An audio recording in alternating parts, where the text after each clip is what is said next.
Want to wait a couple minutes here to let some more people trickle in, and then I'll do a little overview of what's new lately, and then we can start addressing any of the questions that you guys have. Hopefully some more people join us. If not, we're just a small group and that's cool too. And if you guys don't have any questions, there's none in the chat just yet. If nobody has any, we always have some backup topics that we can discuss. We can go over some things that we've been receiving questions about lately.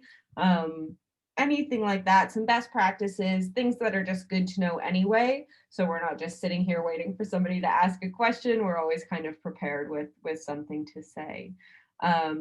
So, all right. Jeremy, if you wouldn't mind keeping that participants tab open, and if anybody enters the waiting room, please let them in, but I don't think that we have anybody in a waiting room right now. So I'll go ahead and just start going over some of the things that are new. Even again, if there aren't too many people online with us today, we do record this and post this to the YouTube channel later on, which we will do as well. So let's go ahead and jump in here with an overview of what is new. And then Amber, I'll ask you some questions about things that I think people might like to know. And if you have any backup topics as well, we can address those too. So what's new? One big thing that's new, as we all know, we're not sending to Verizon right now. And so we've added something that's hopefully temporary. But as long as we're not able to send Verizon to Verizon, we are no longer counting Verizon numbers against the upload limit. So what that means is that when we're uploading prospects into our account, each prospect can have up to 3 phone numbers, and typically all 3 count as one prospect upload. And that's still the case. But if there are only 1 landlines, this is actually a permanent change. If there's only landlines for that prospect, it's not going to count against your upload limit. They will still successfully upload into the system, but you will not see your upload limit go down if there's only landlines for those prospects. But if they do have mobiles, for right now, the temporary thing is that if they are only Verizon numbers, because we can't send to Verizon, we're not going to ding you for the uploads of Verizon numbers. Again, they will successfully upload into your account, so you can still access the prospect page and use the call prospect button even to call them, but they have not counted against your upload limit.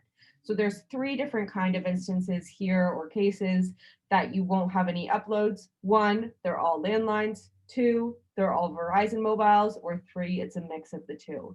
If the prospect has a mobile number that's T-Mobile or AT&T, because we can send to those are the ones that are still counting against our upload limit. It gives us a little bit of wiggle room to upload more data since we can't send to those obviously landlines or Verizon numbers. So that's a big update for you guys.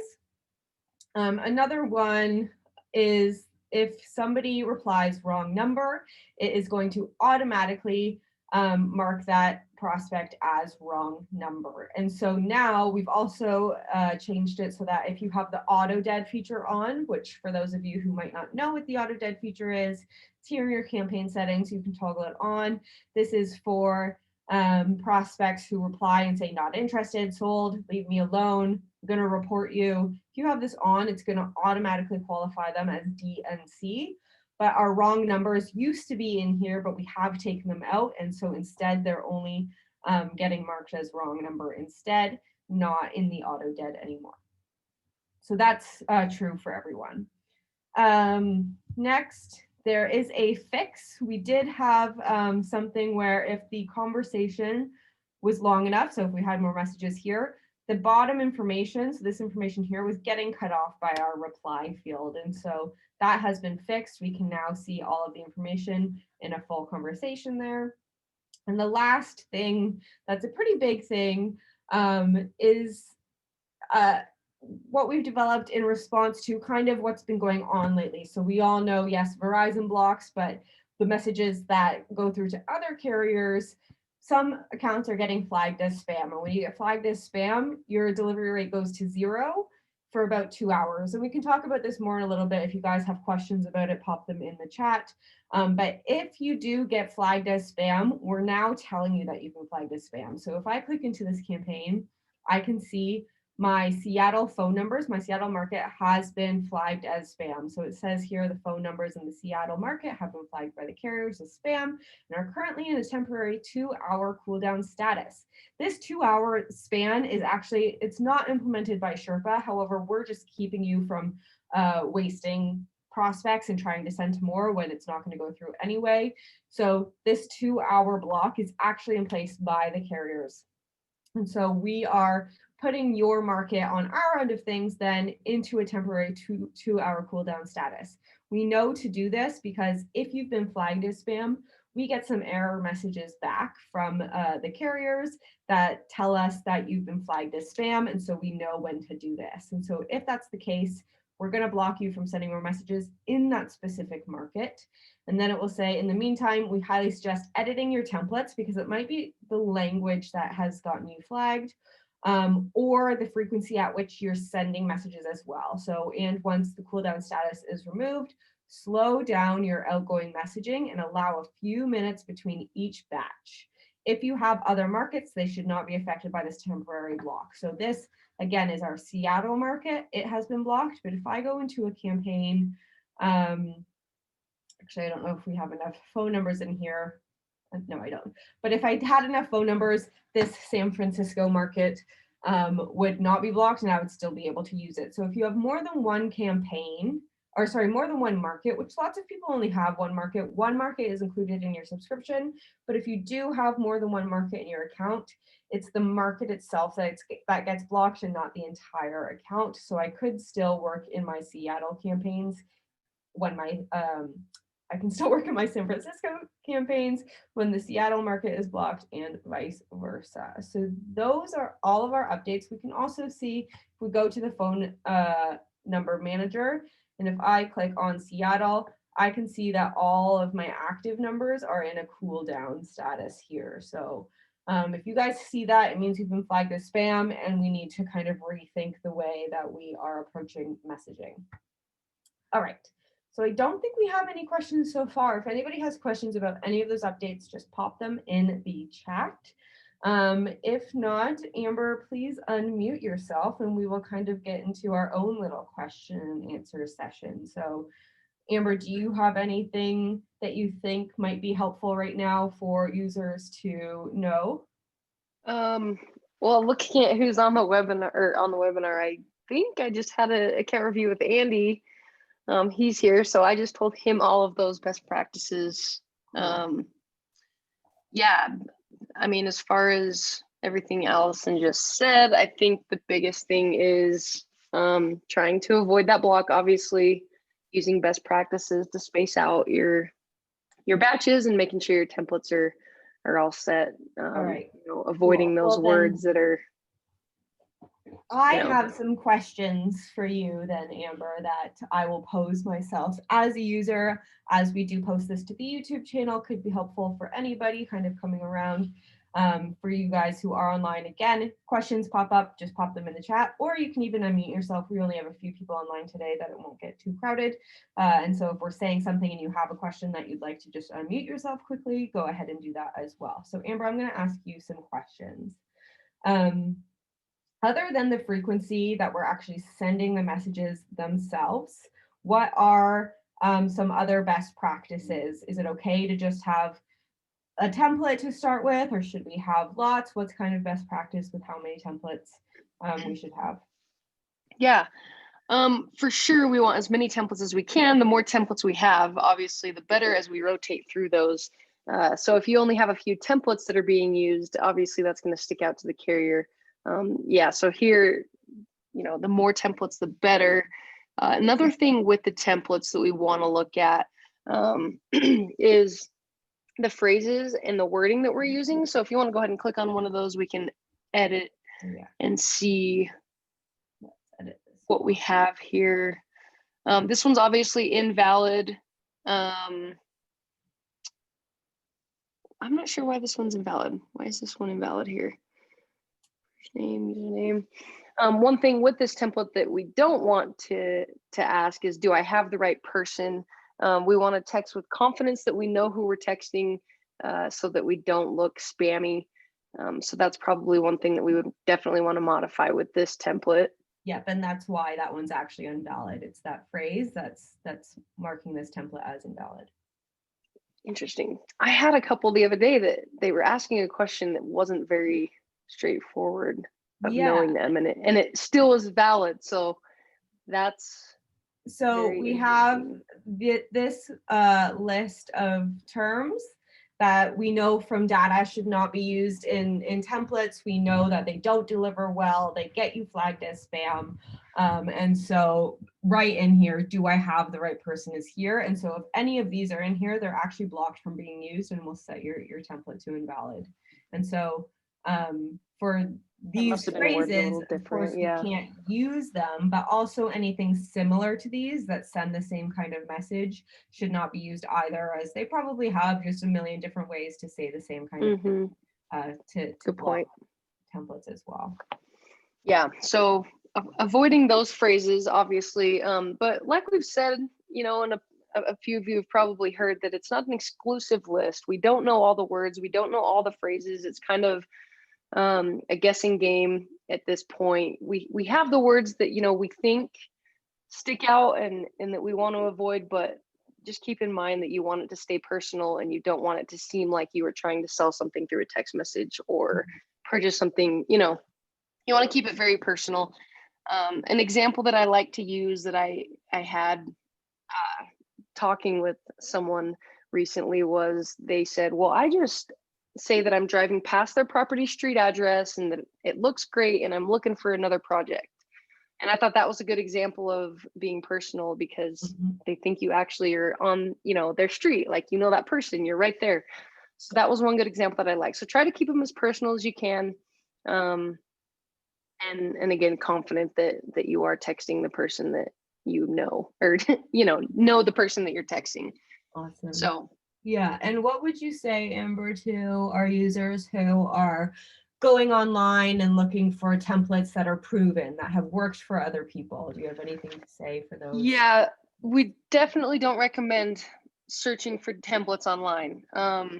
This is something that will pretty much get you flagged instantly, just because if you're doing that, there's probably a lot of other people who are doing that, and the carriers are aware of that template that's being used by whoever Googled that. There's probably a lot of people. We all use Google, so there's probably a lot of people who are doing that, and we don't recommend, as that template is obviously getting used probably quite a bit and too much.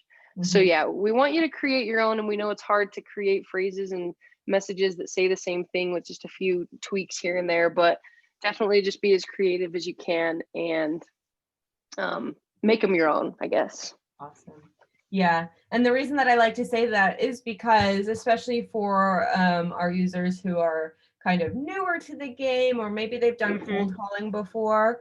Cold calling, you can look for these scripts online, these proven scripts, and you can follow them, and that works just fine. Because with calling, once you're connected, you're good to go. But with messaging, there's a lot more filtering that happens. And so when there's so much repetition, if there's even repetition in your own account, which is why we say start with 10 to 15 different templates, but then create even more, because if there's even repetition in your own account, it might get you flagged, never mind repeating what other users are saying as well. So definitely keep it unique and fresh, to try to avoid getting to that place where we're getting flagged as spam. And to add a little bit to that, I think even with all the changes that we've had, we've seen a lot of success that people are having. So, it's not impossible to come up with those templates that are successful in keeping delivery rates high. They're definitely, they're definitely working. It just takes a little bit more thought and time. Yep. And for those users who are getting flagged as spam and seeing that 0% delivery rate, once they make these changes, especially actually breaking up those batches, as Amber had said, so you send a batch and then you work through replies and send a batch, and you just allow some minutes between each batch that you're sending out. This is very, very successful for people, and they're not getting flagged as spam anymore. It's when you're sending thousands of messages back to back. We can still send thousands of messages in a day. We just have to be a little bit smarter about how we approach it and keep those batches separated out a little bit. Yep. Cool. So what else do I have for you, Amber? Let's talk a little bit about, let's talk about something else. We've talked a lot about lately about delivery rates and getting flagged as spam and Verizon and all of that. And so if you guys still have more questions about that, again, just pop it in the chat. But let's talk about something else. Let's talk about prospect tags. So Amber, when we see, we're in a prospect page and we open up the details here and there's already a tag there, but we haven't actually manually selected that.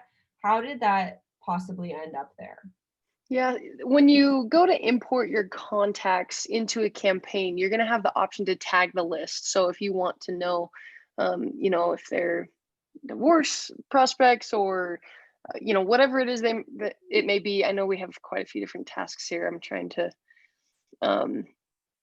look at them, but you can import a list with the different tags. So if it's a absentee or bankruptcy list, you can import that list so that it has those tags so that in the future, if you want to filter on the prospect search page, you can to view all of those, specific prospect tags. Yeah, so this will apply it in bulk. So say I have this CSV or file, whatever, that I'm importing, and I know everybody on this. This is a vacant list. So I want to apply the vacant tag, continue upload, and that's going to, once I process the upload, it's going to apply apply the vacant tag to all of the prospects in that upload. I'm going to do a refresh here because I'm obviously not going to do an upload.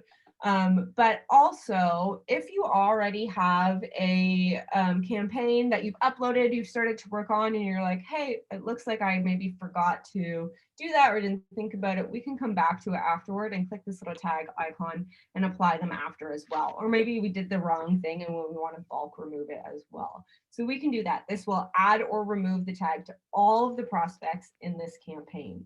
There's also two other places where, so this is still a little bit more manual. It's still us selecting the tag and uploading, but there are some cases where it will auto tag for you. So maybe you don't even know necessarily that this is a vacant prospect, or you don't know necessarily that they have a bankruptcy flag or a deceased date or anything like that, but you've skip traced with us. And so when you skip trace with us, this is a big actual benefit of using our skip trace, is that we have so many data points that are returned in our skip trace. Let me just export one real quick so we can look at them all. But there's all of these different data points that are returned in our skip trace. And so when we actually skip trace with Sherpa and push that list over to a campaign, any of the data points per prospect in there will auto tag. So we can see here, there's a vacant column. We don't have any Y's here, which means they're all no's, but we also have, deceased flag, bankruptcy flag, foreclosures, liens, judgments, any of these. So if we then go take a look at the prospect page for this prospect, they will have a bankruptcy tag auto tagged for you, or a foreclosure. So maybe, again, you didn't even realize that they had this on their record, but when you're talking to them, you pop this open and you see, hey, there's a bankruptcy tag here, or something like that.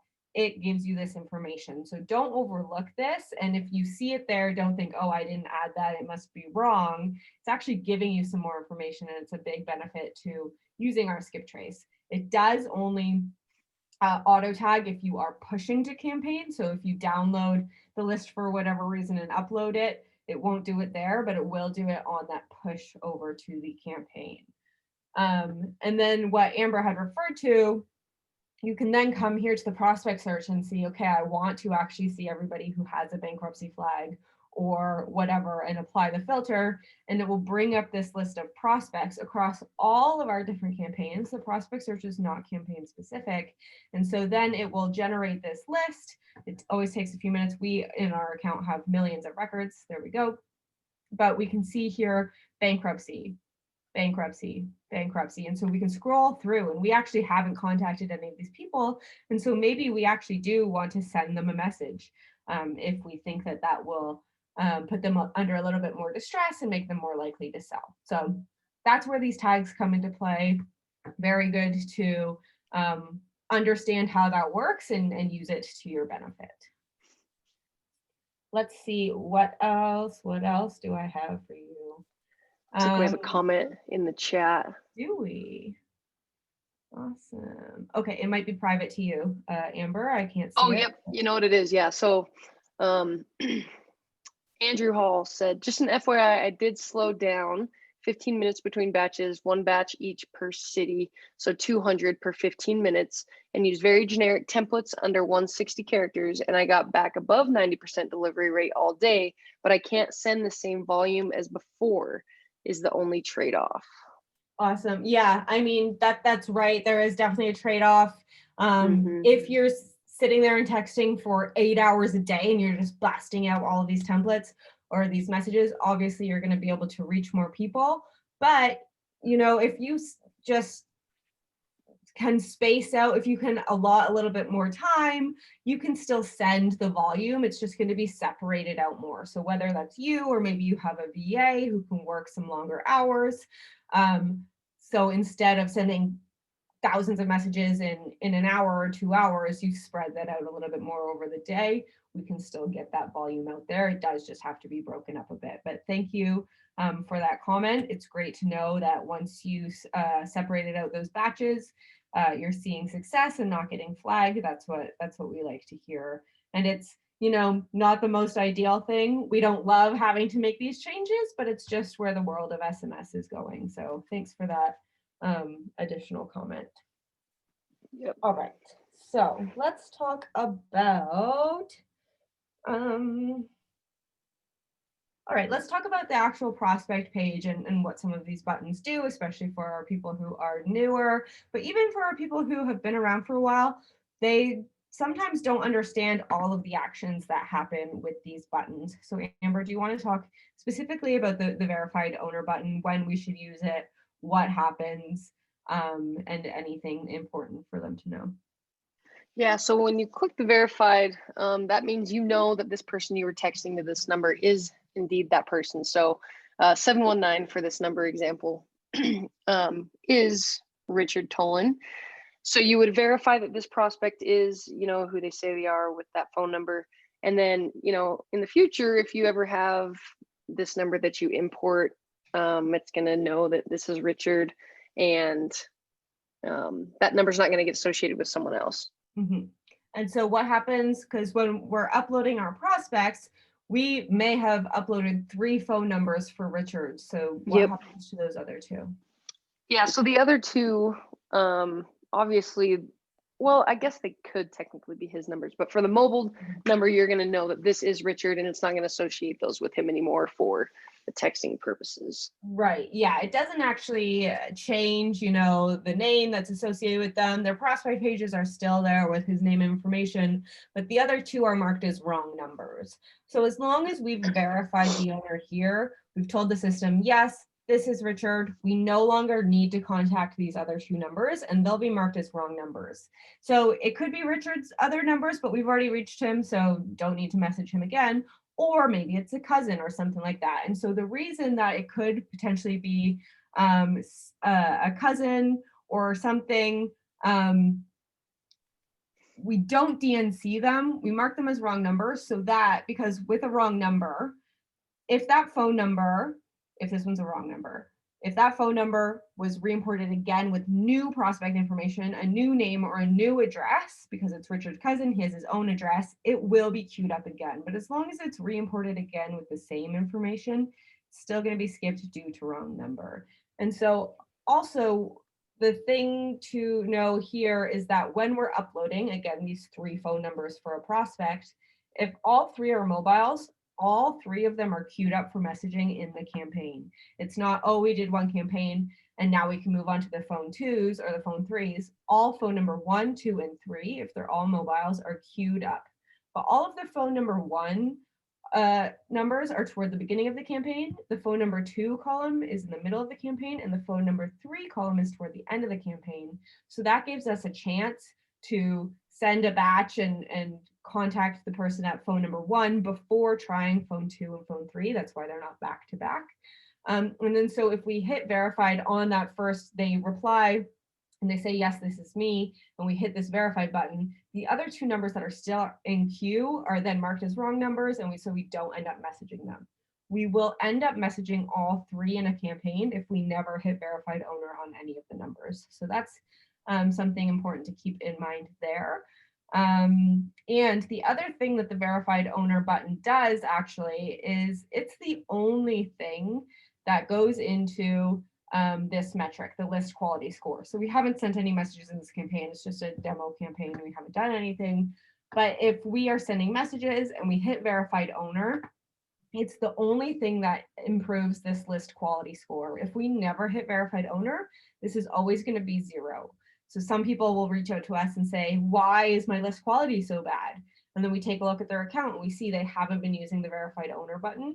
So it's pretty important to use that so you can have a good idea of your list quality, because you're saying, yes, I'm reaching the right person. Or if it's actually really bad quality data, then it might legitimately be low. And so this kind of helps you measure your quality of data, whether you're skip tracing with Sherpa or somebody else, or bought your initial data from maybe a questionable source. And so it kind of gives you a way to measure the quality of your data. So definitely use that verified owner button. There is one last thing. It's one little button, but it's quite important. So when we come to the prospect search, this often gets overlooked or people don't understand it. And we are working on a much better way to filter all of our data and have a better understanding of all of our data. But this is a pretty big thing here. So when we hit verified, the other 2 numbers, again, they're marked as wrong number, but they're also marked as unverified. So say we have Patricia. So this phone number could be verified, and that would make these 2 unverified. It's this one that's kind of important, the open, because people ask us all the time, how do I know who I should contact with another marketing method? Because I've sent text messages and now I want to maybe send a postcard to all of the people who just didn't reply to my text, or I didn't find the owner. It's these open status prospects who we did not verify the owner on. So verified and unverified means we've found the owner of that property. Open means we have not said, okay, we've found the owner of this property. And so maybe we then want to send a postcard or do something else. So that's lots of important things that go into this verified owner button. There are all of these other buttons here as well. DNC, just use this when you know you absolutely never want to contact anybody ever again. Priority is great for the prospects who we're not necessarily ready to send to our CRM yet, but we want to keep an eye on. So maybe we send a message back, they seem interested. Let's mark them as priority because they showed some interest. And that way, if they don't reply, we can filter to our priority leads and make sure that we're staying on top of those follow-ups, on top of those conversations. And it's also going to be here in our default view in the campaign so that we can see all of the prospects we marked as priority and are unread, but we don't forget about them. They don't get lost in this big sea of data. We can also filter to our priority people here. And that way, when I hit this, it will bring up all of our priority prospects. We can filter through them, go through prospect by prospect, and make sure that we are following up on all of those people. What else? I do have a question. Priority qualified. We can also filter by qualified in the same space, which just means they're a qualified lead. So some people use this more often than others. It depends on what you consider a lead for your business. When you push this prospect to CRM, it will automatically mark as a qualified lead, but maybe some people consider a prospect a lead if they just show some interest. Other people ask numerous qualifying questions, so that's completely up to you. And we already spoke about wrong number. So that goes through all of these buttons anyway. I think there might be a chat question.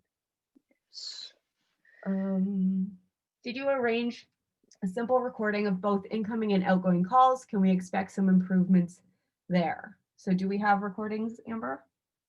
Yes, only of outgoing. inbound as well. So, okay, let's go down. So there's this on the dashboard page, there's the call log here. We don't have any calls. It's probably easier to load the information in this demo account, but we can see, hopefully we have some demo calls in here. So we can use the date range. And so we can see all of the calls here. This includes all calls. So click to call, so that's that call prospect button, but also prospect relay calls and call forwarding calls. So all different phone type or call types will show up here. But when it comes to recordings, what Amber is kind of saying is that there are some limitations. So first things first, you do need to turn the recording of calls on. So this is under account settings. Company, record calls, you do have to toggle it on. Once it's on, some of your calls can be recorded. The only one that actually can't be recorded is this call prospect button here. So this is what we call click to call. This will not be recorded. There's just some limitations to how the connection is with the carrier. So these are not recorded, but call forwarding and prospect relay calls will be recorded. So prospect relay, that's when we go here and we connect the prospect conversation to our personal cell phone, and we can call the person or they can call us, and it will use this Sherpa phone number, but using our normal mobile. But these calls can be recorded, both incoming and outgoing. Same with call forwarding. So call forwarding actually does not get used for outbound, but only inbound. That's when we send somebody a message and they call this phone number back, or sorry, this phone number back, the Sherpa phone number, and it gets forwarded to wherever we send it to, whether it's a voicemail or anything like that. That can be recorded as well. And so those recordings will show up here under the call log. But you do have to have call recording enabled. So the only one that cannot be called again or recorded is that click to call option, but you can have both inbound and outbound recorded through relay and call forwarding. I think that's the only question that was in the chat. Do have 10 minutes left, so if anybody else has some questions, please do pop them in the chat there. I know we have had a few people trickle in from the waiting room over the last half an hour or so. So if any of you who recently joined have some questions you'd like us to discuss, just pop them in the chat and we will address them. In the meantime, let's see what else we have to do. All right, let's take it a little bit more basic. So where, Amber, would a new user find their next billing date, their remaining uploads, when their billing or when their uploads might expire, or anything like that? Yep, so those can be found in the account settings. That's going to be the last icon there on the bottom left. And then you'll see in the account settings, you have the different tabs here, billing information. This is really handy because you can see your plan, your next billing date, the billing amount, your monthly upload limit, as well as what you have remaining with that upload count. So this is where that can be found, as well as any billing history and the current payment method that you are using. So you can update that right here.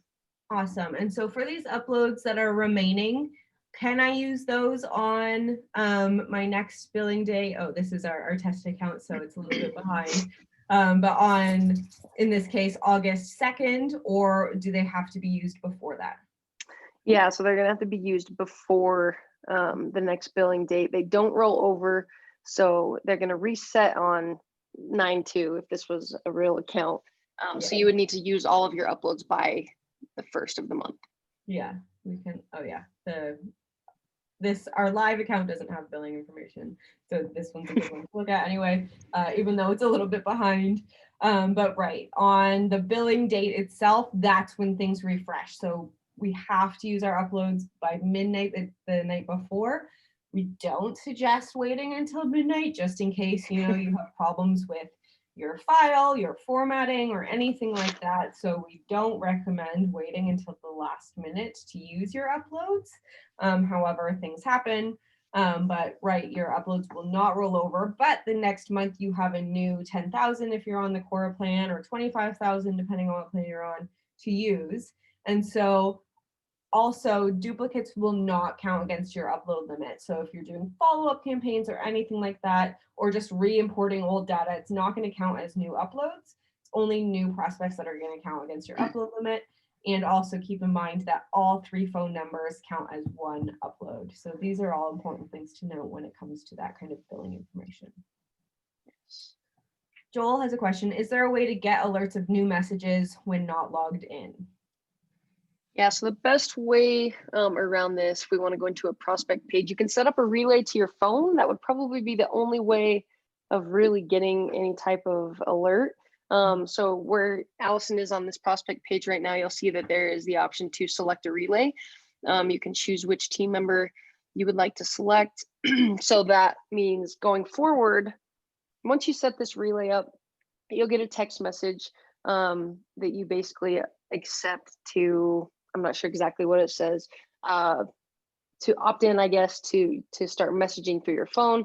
And then anytime this prospect responds to you here in Sherpa, it's going to forward it automatically to your cell phone, the number that you choose, so that you can text right there from your text messages on your phone. So that would be the best way to set up, any type of alert or notification of a message being received. Yeah, exactly. That's like for hot leads, if you're having a conversation that you don't want to miss a beat on, but you want to log off from Sherpa, you can connect that relay, and every single text message will come to your normal texting software. And you can also reply with your normal texting software using that same Sherpa phone number. So that is a great way to make sure you're staying on top of these hot leads. And then for the prospects who are just newly responding, and so you just want to know if you have unread messages, one best practice when you're actually online working the system, leave the last half an hour to just kind of wrap up conversations, and don't send a new batch and then log off. Send the last batch, and then about a half an hour should go by where you can wrap everything up. But of course, there are going to be prospects that reply later in the day. And so you can just go to app.leadsherpa.com on your browser, and you'll be able to check all of your unread messages. You can also download our mobile app. It's a progressive web app. So you don't download it actually from like an app store, but you go to Chrome or Safari on your device. We do have a knowledge base article of how to do it. It's literally 2 steps. It's very, very quick, but it will be an option when you open up app.leadsherpa.com to add that to your home screen as an app. And then you can just check it periodically, just open it up, and you'll be able to see. It will give you this red notification of how many unread messages you have, and you can go ahead and check them from your mobile as well. All right, so we've got 5 minutes here. I don't know if there's anything else I really want to cover during this time. So if anybody has any last minute questions, just pop them in the chat. I will say, actually, we've had some questions lately about skips. And so when people are on the send page, of course, we give you this information about how many messages have been sent, your delivery rate, and how many skips. And so we do get some people just seeing this and not knowing why the prospects are getting skipped. And so we can always take it over to our metrics tab and actually look at the batch stats. Let me go to a better example here. And so if we come here to the batch stats, we can see the skipped column. So we can see we've sent 204 messages. And from those, we've had 29, 30 skips. And so again, this is our demo account. So all of the data is just a little bit crazy, but still gives you a good example here. So we can click on the skipped magnifying glass here, and it will tell us exactly why people are being skipped. So Amber, do you want to do a quick explanation about each of these skip reasons? Yeah, so previous response they've responded to in a previous campaign. Pretty simple there. Messaged in the last 5 days. This one is for any Sherpa user, not necessarily you in your Sherpa account. If that prospect has been messaged within the last 5 days from any user, it's going to skip them. We just don't want to bombard, people's phones. So you'll have to wait 5 days before you can message them. Wrong number. If they have been marked as wrong number, it's going to skip them. Opted out. This is if they reply stop and they don't want to receive messages from you anymore. This is going to automatically skip them. DNC, obviously, they're on your do not contact list. Litigator, if we have found a number that is not someone who's probably selling.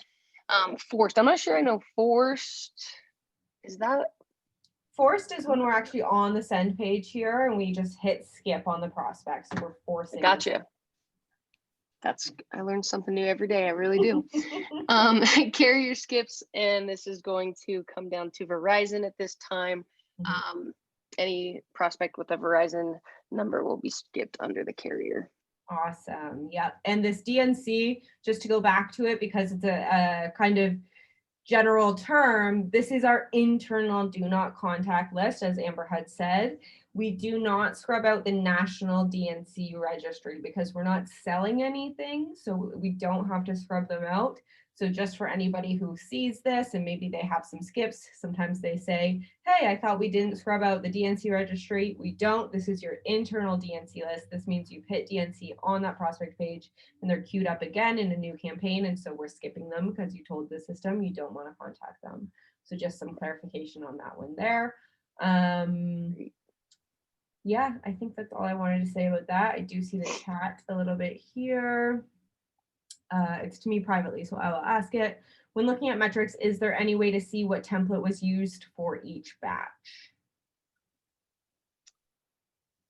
I don't believe you can see that from the metrics. No, there's not. There's not really, and we have started preparing for this, but it's not available right now. But you do have these template stats here now. Again, in our testing account, we don't have the stats that go into it, but here you can then see the delivery rate that template is getting. So under your template manager, you can see that. But in the stats, you're not going to see it there. So you should be getting your delivery rate and response rate there. To get all of the data that you need. There is like a roundabout way if you want to go into the initial message. Yeah, if you have like one stat that looks really crazy and you want to know which template was used, you can download this mobile CSV and go to the date stamp and the time stamp that matches that, and then open up the prospect page because there's a link to the prospect page to see what template you sent them if you really want to do that. One more question here. Last week was our first week and we averaged at least 30 skips per batch. Most fall under the carrier category. Can you advise how to get this number down? That question might have come in before we just had quickly explained that, but this carrier skip, no way around it right now. It is that Verizon skip. So Verizon is not accepting any messaging right now. And so we can't get that skip number down. Again, these Verizon numbers are not counting against your monthly upload limit. So when you upload a Verizon number, your upload limit does not get affected.